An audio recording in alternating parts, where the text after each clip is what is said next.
직장 내 갑질 때문에 정신과 진료를 6개월째 받고 있습니다.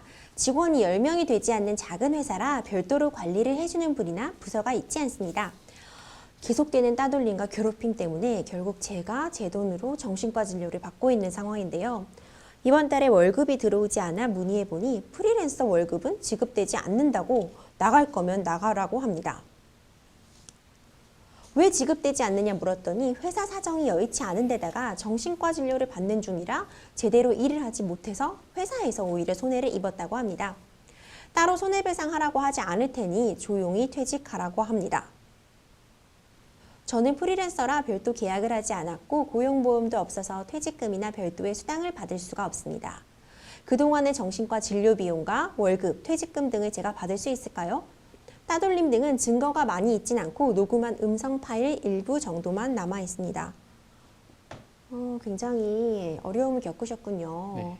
회사 내 따돌림으로 인해 정신적인 피해 보상 이런 부분 원하시는 것 같은데 지금 고용 불안에 시달리시는 프리랜서 분들이 많이 좀 공감을 하실 것 같아요. 네.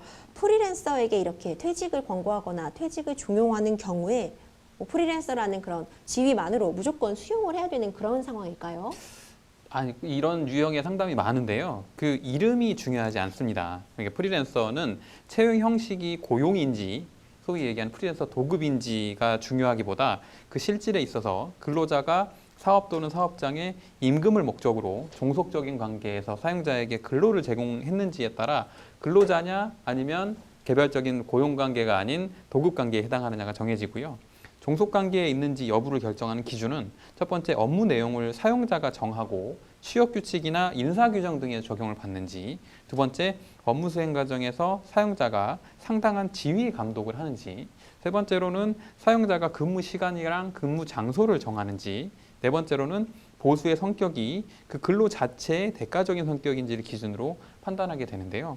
이 사건에서 특히 질문자가 근무 시간이랑 장소를 통제받았는지 또 근로의 대가로 보수를 지급받은 것인지 아니면 특정한 일을 하는 대가로 보수를 받은 것인지가 중요하고 실질적으로 그 통제를 받은 근로자에 해당한다면 해고를 위한 해고 예고 절차를 거쳐야 하는데 그렇지 않고 지금 단순히 이번 달 받을 돈을 주지 않은 상태로 나가라라는 그 권고퇴직은 받아들이실 필요가 없고요. 만약 이 절차를 사업주가 위반할 경우에는 부당 해고에 해당해서 사용자가 처벌받을 수도 있습니다.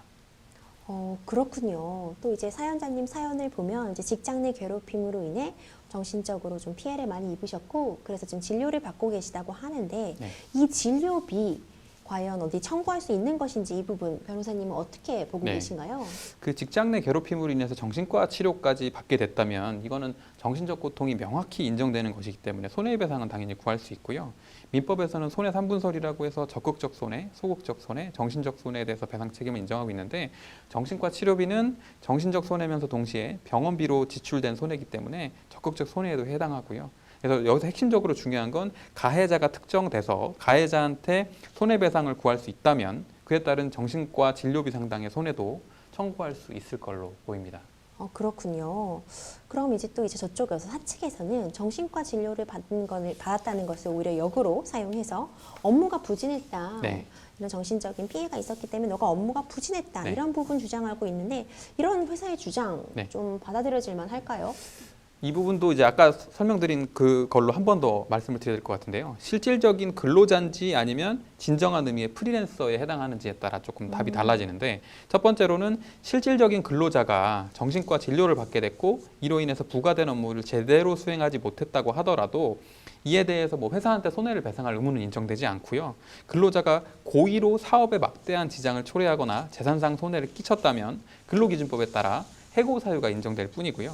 또 두 번째로 이제 실질적인 의미의 프리랜서에 해당한다면 개별 업무에 따라서 용역비가 정해질 거고 해당 용역이 제대로 수행되지 못했다면 그 이유가 정신과 치료 등으로 인해서 제대로 수행되지 못했다면 이에 대해서 책임을 지게 될 수는 있는데 민법 644조에 따르면 도급은 일의 완성을 약속하고 결과에 대해서 보수를 지급할 걸 약속하는 것이라고 보기 때문에 정신과 진료로 인해 일의 완성을 못했다면 보수를 청구할 수 없을 뿐이고요. 뭐 오히려 이 사안에서는 그 회사의 사정이 어려워졌다는 얘기가 나오면서 한 걸로 봐서는 실질적으로는 이 대가의 지급을 면하기 위해서 핑계를 댄 걸로 볼 여지가 있기 때문에 이거에 대해서는 응하실 필요가 없을 것 같습니다.